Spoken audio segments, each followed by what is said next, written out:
শুরু করছি suicide note উপন্যাসের পঞ্চম পর্ব, পৃষ্ঠা নং 13। মা চলে যাওয়ার পর শ্রাবণ আরো একা হয়ে গেল। তবে একটা কথা ভেবে শ্রাবণ নিজেকে সান্ত্বনা দিত এই বলে যে মায়ের মার খাওয়ার শব্দ কিংবা তার পরের কান্নার শব্দ তাকে শুনতে হবে না আর। তবুও প্রতি মধ্যরাতে ঘুম ভেঙে যেত শ্রাবণের। মা মা বলেই চিৎকার দিয়ে জেগে উঠত সে।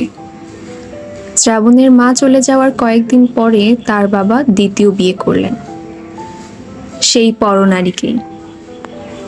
বিশ্ববিদ্যালয়ের কিছু বন্ধু যারা জেনে গিয়েছিল শ্রাবণের সব, তারা প্রায় নিজেদের মাঝে শ্রাবণকে নিয়ে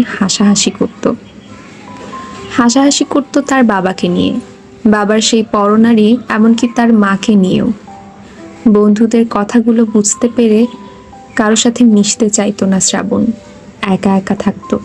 মা চলে যাওয়ার পর বাসা তার কাছে এক যন্ত্রণা এবং দুঃস্বপ্নের নাম হয়ে দাঁড়ালো। যে বাসায় তার মায়ের সকল স্মৃতি, যে বাসা মধ্যরাত হলে ঘুমের ঘোরে তাকে নিয়ে যেত মায়ের রুমের কাছে, যে বাসায় পরবর্তীতে তার মায়ের আসন দখল করলো সেই পরনারীটি, সে বাসাতে আর কোনোভাবেই থাকতে পারছিল না শ্রাবণ। তাই বাবাকে জানালো তার প্রথম চাওয়া, আমি কিছু বলতে চাই, কথাগুলো হয়তো আপনি জানেন, কিংবা না জানলেও আমি বলার পর খুব সহজে বুঝতে পারবেন কথাগুলোর কারণ। এ বাসায় থাকতে আমার একটুও ভালো লাগছে না আর, এবং কেন লাগছে না তা আপনি খুব ভালো করে জানেন আশা করি। কিছু বলতে হবে না এই বিষয়ে। আমি চাই আমাকে বিশ্ববিদ্যালয়ের পাশে একটি মেসে কিংবা একটি ছোটখাটো বাসা ভাড়া করে সেখানে থাকার সুযোগ করে দিন, এতে আমি অনেক উপকৃত হব।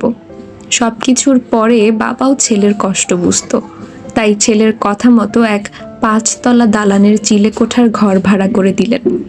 ব্যাংকে অ্যাকাউন্ট খুলে দিলেন, নিয়ম করে প্রতি মাসে টাকা পাঠাতেন তিনি।